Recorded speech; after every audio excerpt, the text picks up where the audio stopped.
محمد وعلى آل سيدنا مولانا محمد সাল্লাল্লাহু আলাইহি ওয়াসাল্লাম।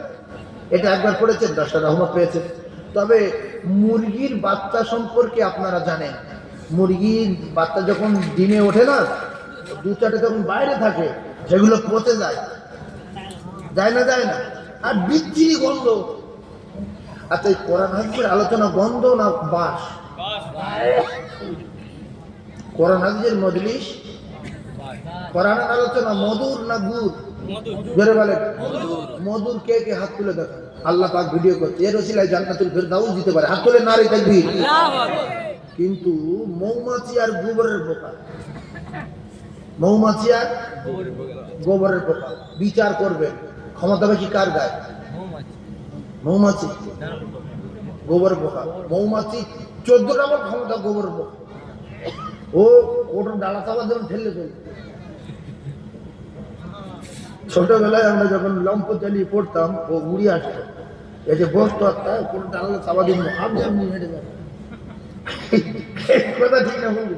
কিন্তু মৌমাছি ধরে চাপা দেবেন, শুধু করে উঠবে, ও কোনো ডালাও মরবে না। তা মৌমাছি অনেক দূরে ওড়ে। তো গোবরের পোকা বলছে, দোস্ত একটা কথা বলবো। কি রে?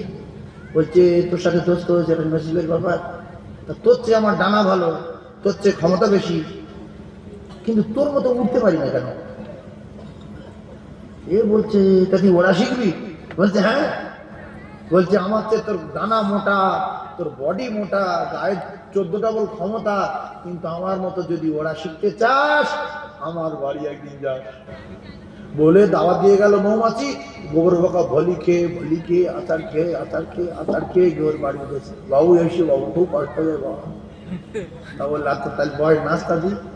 বলেও এখন মৌমাছি মধু নিয়ে এসছে, বিভিন্ন নিত্য নতুন ফুল থেকে মধু নিয়ে এসছে।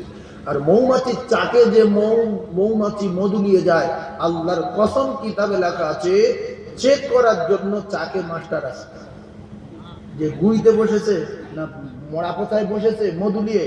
যদি গুইতে বসে, কুকুর মোড়ায় বসে তারপর ফের মৌচাকে অন্য জায়গায় ফুল থেকে মধু নিয়ে এসছে, ওই মাস্টার সঙ্গে সঙ্গে ধরবে, টুটি কেটে দেবে। এই জন্য দেখবেন মৌমাছির মৌচাকের তলায় কিছু মৌমাছি মাথা কাটা পড়ে থাকে, গোলা কেটে দেয়। দেখেন এই নোংরা জিনিস আনলে কেন? এই জন্য মধু শেফা আছে না নাই? বিরাট শেফা। এখন এই মৌমাছি ওর মধু দিয়েছে আর ও খাচ্ছে। তো বাড়িওয়ালা তরকারি রান্না করলে তো মেহমানদের জিজ্ঞাসা করে যে ভাই কিরম লাগছে ভাই। তা ও মেহমান, মৌমাছি মেজমান, ওর বলছে ভাই কেমন লাগছে মধু? ও যদি বলে আলহামদুলিল্লাহ, খুব ভালো লাগছে, আমি খুব খুশি, জান ঠান্ডা হয়ে গেছে, খাঁটি মধু, এসব কথা না বলে বলছে ভাই গুড় মতো গ্যাস লাগছে, এত রেগে আগুন হয়ে যাবে না, তো 7 মিনিট খেয়ে আসছি মধু আর তোর কাছে গ্যাস লাগছে কেন? তা বলছে ভাই সত্য কথা বল, এই জিনিস এরম না তো? বলছে পুরো গুড়। ও তখন হেঁটে মাটি পায় না, মৌমাছি যে কি করছে, কি সময় শীতকাল পড়ে যায়। তা শেষ বেশ বললো, ভাই তুই কি খাস? বলছে আমি গু খাই। আর সত্যি যেটা খায় সেটা বলছে।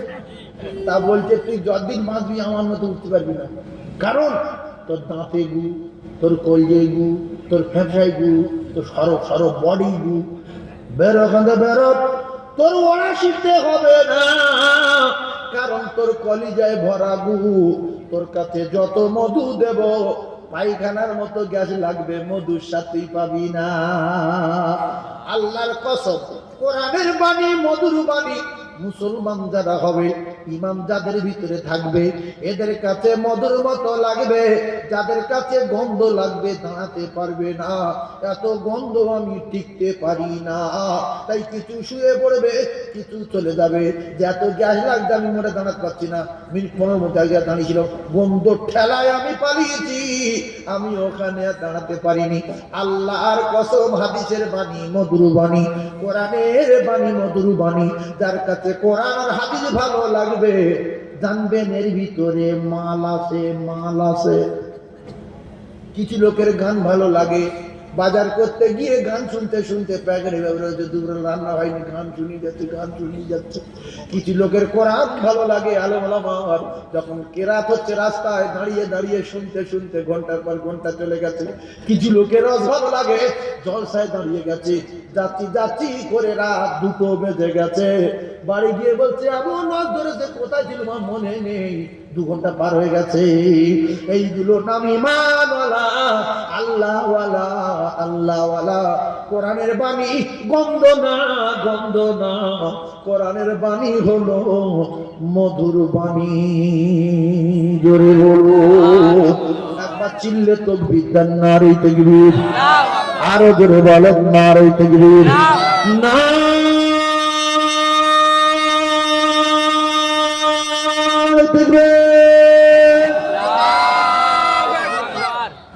যারা আল্লাহু আকবার বলেনি, এই ভিড়ের ভিতরে আল্লাহ বুঝতে পেরেছে না পারেন?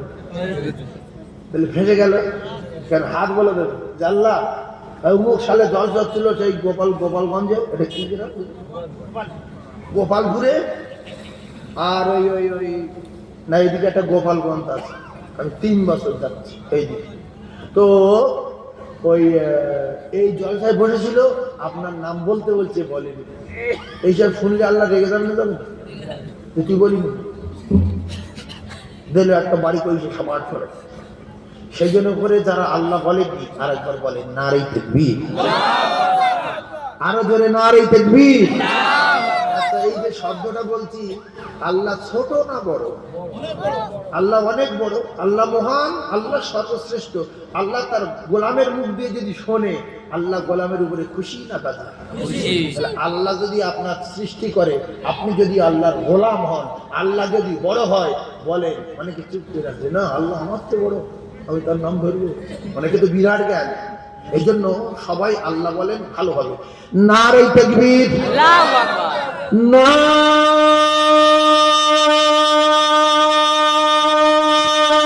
তাকবীর।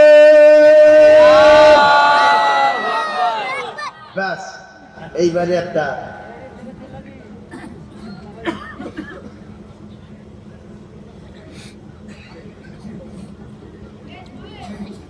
রসুল পাকের সামনে একটা ছোট্ট গজল বলবো, আপনাদের কিন্তু আমার সঙ্গে বলতে হবে।